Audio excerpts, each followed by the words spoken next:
Now do me a favor and just hear me out for like 1 second. Now back in the day, I used to do many normal, or dare I say healthy, dishes on this channel, like the vegan mac and cheese, the grilled shrimp tacos, the fruit sushi. Not every single video was a giant 4-foot long burrito or a pizza cake. So this week, I am taking the liberty to try to go back to my roots a bit, not do an Instagram poll so you guys can vote on the nastiest, most unhealthy, cheesiest, fattiest, deep fried thing that takes me all day, and do a very nice, healthy, simple looking vegan vegetable chowder. I also get a lot of messages from vegetarians and vegans that I don't do enough recipes for them, and I kind of agree, even though the past few months I haven't really chose the recipes I've been doing, but this one is for you. I'm very excited to give my internal organs a break on this one today, so let's get right into it.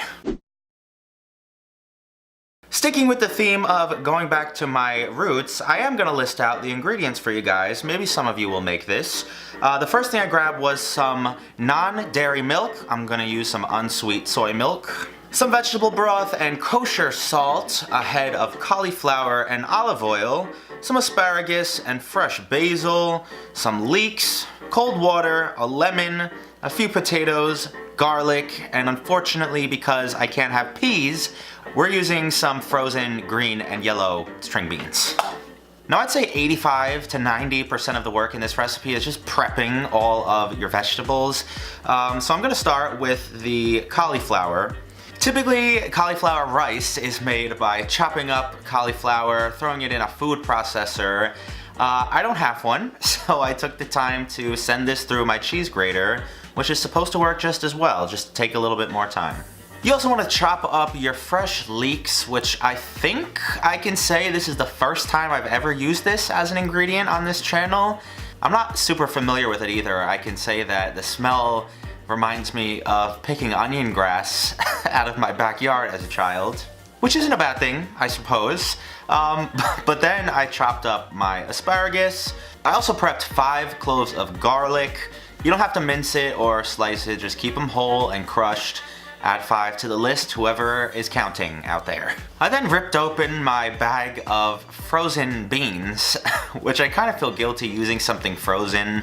It shouldn't really affect the flavor or the outcome too much, so I'm not too worried about this. And finally, our potatoes. Yes, I'm using russet potatoes instead of red-skinned. I had some left over from the Aligo last week. Also, yes, I nicked my thumb at some point in this process. I don't know when, but yeah, there was blood. Now we can finally get to cooking some of this stuff, and I'm gonna start with my Dutch oven, which I'm very pleased to see how much usage I'm getting out of this after the recipe that shall not be named. But once I had my cauliflower rice, my leeks, my garlic, and some kosher salt in there, and allowed that to sweat down a bit for a couple minutes, I added in 4 cups of my vegetable stock, which is more than that 1 carton I showed you at the beginning, and then 2 cups of my soy milk. I will add that a nut milk will probably work better with this flavor profile, either an almond or a cashew or something. For obvious reasons, I cannot use those. But once your mix comes to a boil, you want to turn it down to medium-low heat and let it simmer off for about 20 minutes.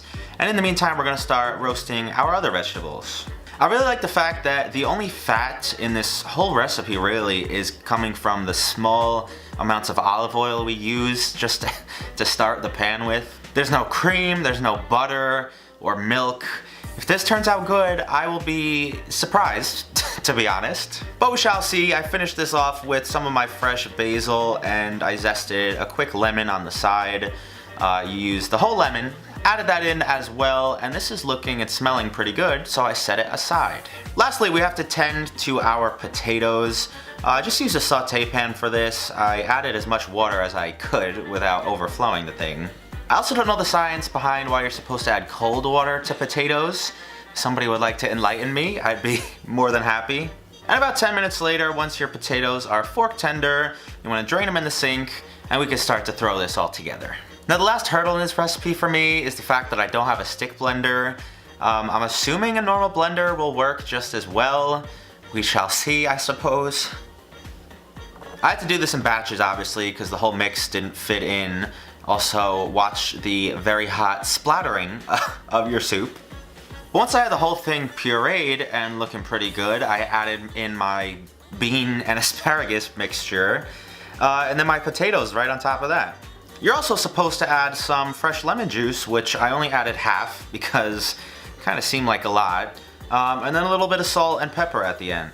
I will admit that this doesn't look like the most appetizing thing in the world. It kind of looks like a split pea soup gone wrong, but let's see how it tastes. I'm really rooting for this one, guys. There are little to no vegan recipes that I can eat because of all my food allergies, so if this is good. I also really like all the ingredients in it, so cheers.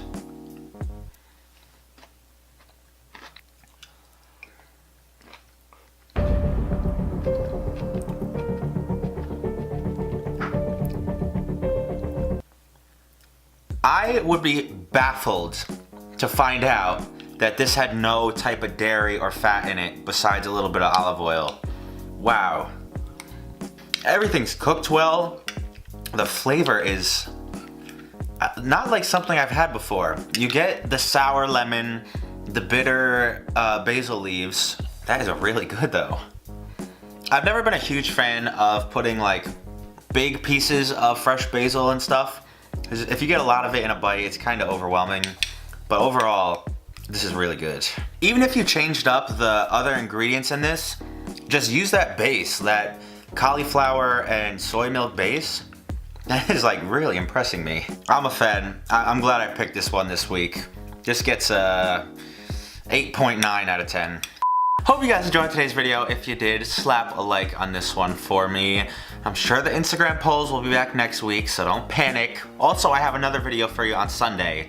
That's why I don't feel too bad about just choosing a random recipe for this one. Follow me over on Instagram and Twitter if you don't already.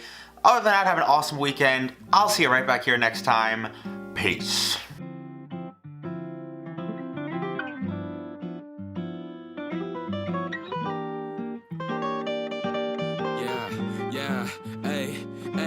With the M without the AD. Flipping burgers and my money super lazy. Try and make a meal tonight, they ain't paying me. Try and supersize my life with my 18. Yeah, our style wasn't wavy, but we had a vision.